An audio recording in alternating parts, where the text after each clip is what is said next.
আজিৰ দিনটো অৱস্থা বেয়া হৈ গ'ল ৰাইজ। কথাটো মানে এনেকুৱা, মা আৰু মই ওলাই আহিছো ৰাতিপুৱাতে আনাই ঘৰলৈ বুলি। আজি মানে আমাৰ নিচাৰ এজনৰ সকাম আছে। ৰ'দটো পিছে যেনেকে দিছে একদম যে ৰাতিপুৱা নহয় দুপৰীয়াহে হ'ল। আহি পায়ে দেখিছো আমাৰ পোৱালীজনী মেখেলা চাদৰ পিন্ধি ৰাইজে ক'বই নোৱাৰে। তাৰ পৰা আহি গলো আমি সকামৰ ঘৰত। আহি পিনি দেখিলো যে গোটেই ৰাইজসকল বহি আছে, মানে গৰমত অৱস্থা বেয়া, একদম পেথেটিক কণ্ডিশ্যন। এইফালে আকৌ ভকতসকলে নাম লৈ আছে। সকামৰ পৰা আহিয়ে আকৌ গলো আমি ডাবিং দিবৰ কাৰণে, মানে আমাৰ কনেং ৱেব চিৰিজখনৰ ডাবিং অকমানৰ কাম আছিলে, তাকে বুলি গোটেইকেইটা ওলাই আহিছো।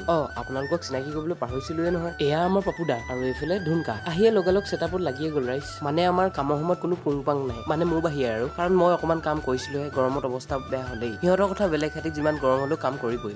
আৰু এগৰাকীক চিনাকি কৰিবলৈ পাহৰিলোৱে নহয়, এইফালে যে ডাবিং দি আছে এয়া আমাৰ জয়শিৱা, এওঁলোকৰ ঘৰতে আমি ডাবিং দিবলৈ আহিছো আজি। আৰু ৰাইজ কনেং চিৰিজখন আপোনালোকৰ মাজত অতি সোনকালে আহি আছে। ইয়াৰ আপডেট বিলাক পাবলৈ মোক ছাবস্ক্ৰাইব কৰি ৰাখক। আকৌ ডাবিং দি আহিয়ে আকৌ আহি গলো মই পোৱালিহঁতৰ ঘৰত, মানে পোৱালি ভাগৰ বাৰ্থডে আছিলে। আৰু আজি ভিডিঅ'টো ইমানতে সমাপ্ত দিছো, আৰু নেক্সট ৰেচিপি ভিডিঅ' আহি আছে। তো আজিলৈ দিছো বাই।